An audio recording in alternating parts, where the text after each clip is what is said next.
Hello दोस्तों, स्वागत है आपका एक और नई वीडियो में। दोस्तों आज की इस वीडियो में हम लोग 1857 की क्रांति के बारे में जानेंगे। दोस्तों पिछली वीडियो में हमने जाना था अंग्रेजी व्यापारी बनकर भारत तो आए, लेकिन धीरे धीरे पूरे देश पर उन्होंने अपना नियंत्रण स्थापित कर लिया।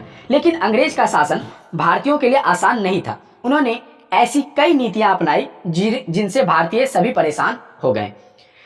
इन नीतियों में भारतीय राजा, सैनिक, किसान, व्यापारी और आम जनता सभी परेशान हुए। धीरे धीरे असंतोष बढ़ता गया और आखिरकार 1857 में अंग्रेजी शासन के खिलाफ एक बहुत बड़ा विद्रोह भारतीयों के द्वारा किया गया। इस विद्रोह को हम 1857 की क्रांति या फिर 1857 का विद्रोह या फिर भारत का प्रथम स्वतंत्रता संग्राम के नाम से जानते हैं। तो आज हम जानेंगे कि यह क्रांति क्यों हुई, कैसे शुरू हुई और इसके प्रमुख नेता कौन कौन थे और इसका क्या परिणाम रहा। इन सभी चीज़ों के बारे में आज की इस वीडियो में हम लोग जानेंगे। तो वीडियो को एंड तक देखिएगा। 1857 की क्रांति से जुड़ी जितने भी प्रश्न आते हैं किसी भी जनरल एग्जाम में, वो आपको इस वीडियो में क्लियर कर दिया जाएगा। वीडियो को एंड तक देखिएगा। चलिए वीडियो को स्टार्ट करते हैं। दोस्तों हम लोग सबसे पहले जान लेते हैं 1857 की क्रांति से पहले भारत की स्थिति क्या थी। तो 1857 से पहले अंग्रेजों का भारत के बड़े हिस्से पर नियंत्रण हो चुका था। प्लासी का युद्ध, बक्सर का युद्ध और भी विभिन्न युद्ध और नई नई नीतियां चला करके लगभग भारत पर अंग्रेजों का काफी हिस्सा और नियंत्रण हो चुका था। ईस्ट इंडिया कंपनी भारत पर शासन कर रही थी। अंग्रेज लगातार नए नए कानून और नीतियां लागू कर रहे थे। इस नीतियों से भारतीय समाज का लगभग हर वर्ग काफी बुरी तरीके से प्रभावित होता चला गया। उसके बाद जानते हैं हम लोग इस क्रांति का राजनीतिक कारण क्या था। तो सबसे पहले था हड़प नीति। लॉर्ड डलहौजी ने जो हड़प नीति अपनाई थी, ये बहुत बड़ा कारण था। इस नीति के अनुसार यदि किसी राजा का सगा उत्तराधिकारी नहीं है तो उसका राज्य अंग्रेज अपने कब्जे में ले लेते थे। मतलब कि अगर कोई छोटे से राज्य या बड़े से राज्य का जो भी शासक है उसका कोई उत्तराधिकारी नहीं है, मतलब उसके वंश का कोई उत्तराधिकारी नहीं है, जैसे उसका पुत्र अगर नहीं है तो उसके बाद वो अपने मन से किसी और को सत्ता नहीं दे सकती। उसे हर हाल में अंग्रेज को ही देना होगा, नहीं तो अंग्रेज उस पर कब्जा कर लेते थे। ये था हड़प नीति। इससे विभिन्न राज्य प्रभावित हुए थे, जैसे कि झांसी, सतारा, नागपुर और संबलपुर। इस नीति ने से भारतीय राजाओं में भारी नाराजगी फैल गई। अवध का विलय 1856 में अंग्रेजों ने अवध पर भी कब्जा कर लिया। उस समय के नवाब वाजिद अली शाह को सत्ता से हटा दिया गया। इससे जनता और सैनिक दोनों नाराज हो गए, जो कि क्रांति का एक राजनीति और मुख्य कारण माना जाता है। अब जानते हैं क्रांति का आर्थिक कारण। दोस्तों अंग्रेज भारत के संसाधन का उपयोग अपने लाभ के लिए कर रहे थे। किसानों की समस्या, किसानों से भारी कर वसूला जाता था। फसल खराब होने पर भी कर देना पड़ता था। मतलब क्या कि अगर फसल खराब हो भी जाए तो मुआवजा ना दे करके वो उल्टा कर ही लेते थे। दूसरा, कुटीर उद्योग का पतन। भारत के हस्तशिल्प और कपड़ा उद्योग का नुकसान पहुंचाया गया। अंग्रेजी वस्तुएं भारत में बेची जाने लगी। हजारों कारीगर बेरोजगार हो गए। इन नीतियों ने भारतीय अर्थव्यवस्था को कमजोर कर दिया और आम जनता का जीवन कठिन बना दिया। और है सामाजिक और धार्मिक कारण। दोस्तों कई भारतीयों को लगता है कि अंग्रेज उनकी परंपरा और धर्म में हस्तक्षेप कर रहे थे। इससे समाज में असंतोष बढ़ा। हालांकि कई सामाजिक सुधार भी हुए, लेकिन उस समय बहुत से लोगों में संदेह और भय था। अगला है सैनिक कारण, जो कि मुख्य कारण था। कई सैनिकों को अंग्रेज सैनिकों की तुलना में कम वेतन और कम सुविधाएं मिलती थी। जो भी भारतीय सैनिक थे उन्हें अंग्रेजी सैनिकों की तुलना में कम वेतन और कम सुविधाएं दी जाती थी। उन्हें पदोन्नति के अवसर भी बहुत कम मिलते थे, मतलब कि प्रमोशन नहीं मिलता था, मतलब ना के बराबर। आप जिस पद पे हैं उसी पद पर पूरी जिंदगी रहेंगे, ये था। इससे सेना में असंतोष बढ़ गया। सही बात है दोस्तों, जो भी अधिकारी हैं वो तो एक ही काम कर रहे हैं, एक ही पद पर है, तो किसी एक के साथ भेदभाव और किसी एक के साथ अच्छा करना ये तो गलत बात है। तो क्या क्या था, भारतीय सैनिकों को कम वेतन दिए जाते थे, जबकि अंग्रेजी सैनिकों को अधिक। कम भत्ते मिलते थे, अंग्रेजी सैनिकों को बहुत। कम सुविधाएं, इन्हें बेहतर सुविधाएं। पदोन्नति के कम अवसर, पदोन्नति के अधिक अवसर। ये था क्रांति का सैनिक कारण।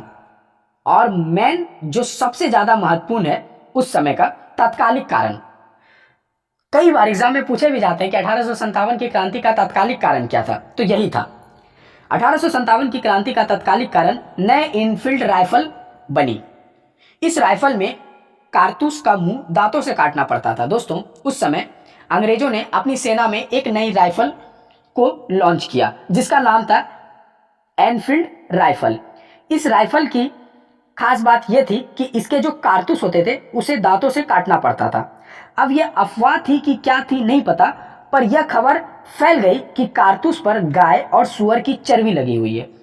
तो इसका परिणाम यह रहा कि हिंदू सैनिक गाय को पवित्र मानते थे जबकि मुस्लिम सैनिक सुअर को अपवित्र मानते थे। तो इस हिसाब से इसको ना तो हिंदू यूज कर पाते ना ही मुस्लिम यूज कर पाते। तो इस कारण सैनिक में भारी आक्रोश फैल गया जो कि उस समय क्रांति का तत्कालिक कारण बना।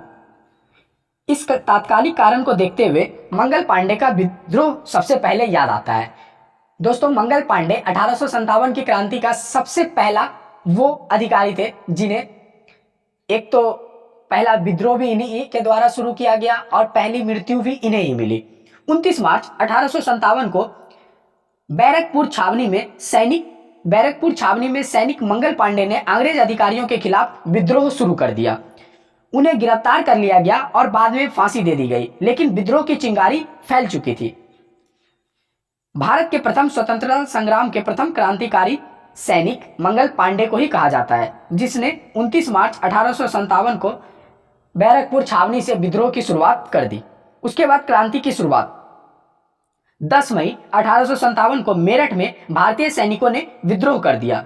उन्होंने अंग्रेज अधिकारियों का विद्रोह किया और दिल्ली की ओर बढ़ गए। इस दिन को 1857 की क्रांति का औपचारिक शुरुआत माना जाता है। कभी आपसे एग्जाम में पूछा जाए कि 1857 की क्रांति की औपचारिक शुरुआत कब हुई थी, निर्धारित हुई थी, ये नहीं कब हुई थी, तो 10 मई 1857 को शुरुआत हुई थी। मेरठ में भारतीय सैनिकों ने विद्रोह शुरू कर दिया गया था और दिल्ली की ओर बढ़ गए थे। उसके बाद देखते हैं कि किस तरीके से विद्रोह चिंगारी में फैला।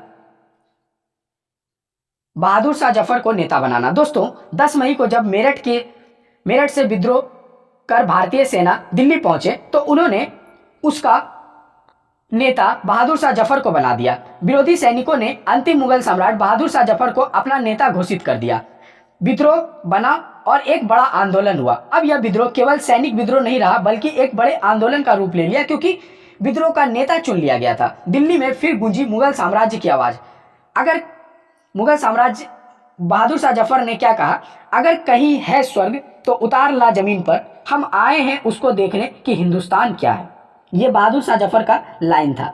उसके बाद देखते हैं आगे क्या क्या हुआ।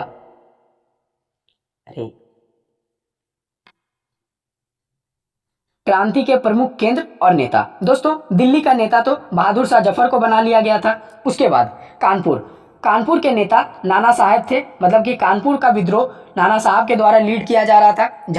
झांसी का नेता रानी लक्ष्मीबाई थी और बिहार से नेता वीर कुंवर सिंह जी थे और फैजाबाद से नेता बेगम हजरत महल थी। यह क्रांति सिर्फ तलवार की नहीं बल्कि हर दिल में उठी आजादी की आवाज थी।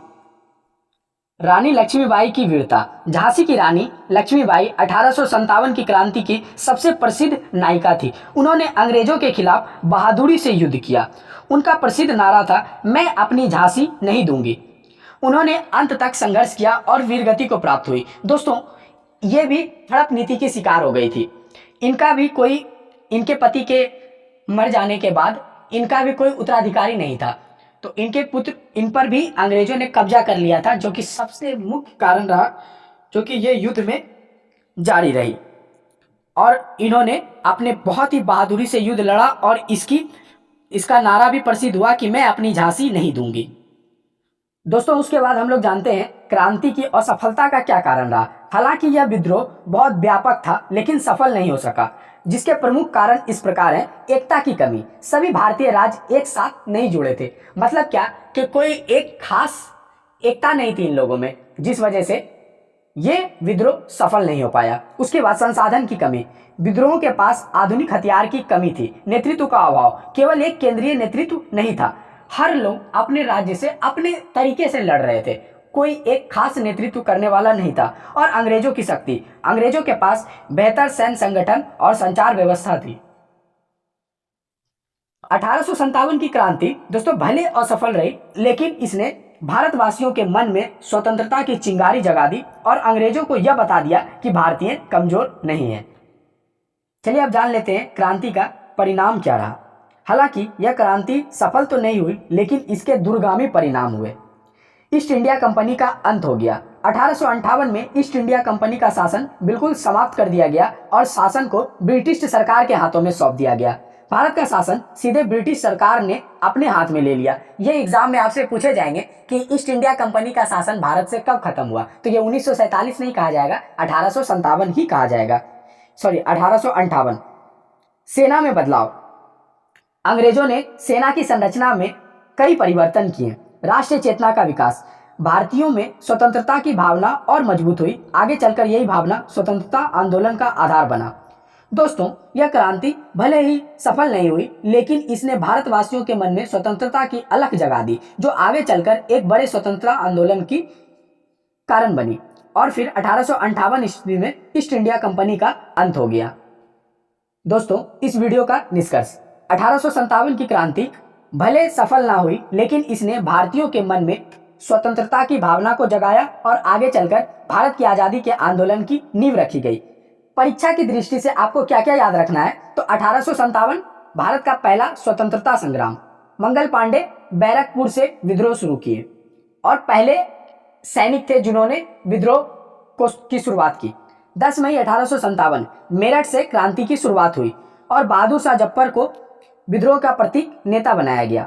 रानी लक्ष्मीबाई ने झांसी की कमान संभाली, नाना साहब ने कानपुर की कमान संभाली, वीर कुंवर सिंह ने बिहार की कमान संभाली, बेगम हजरत महल ने अवध की कमान संभाली और 1858 ईस्वी में ईस्ट इंडिया कंपनी का अंत हो गया और भारत का शासन सीधे ब्रिटिश सरकार के हाथ में चला गया। दोस्तों, ये था 1857 की क्रांति से जुड़ी कुछ महत्वपूर्ण बातें जो कि बार बार एग्जाम में पूछे जाते हैं। उम्मीद है आपको अच्छे से समझ में आया होगा। आज के लिए इतना ही, मिलते हैं अगली वीडियो में। वीडियो को पूरा देखने के लिए धन्यवाद।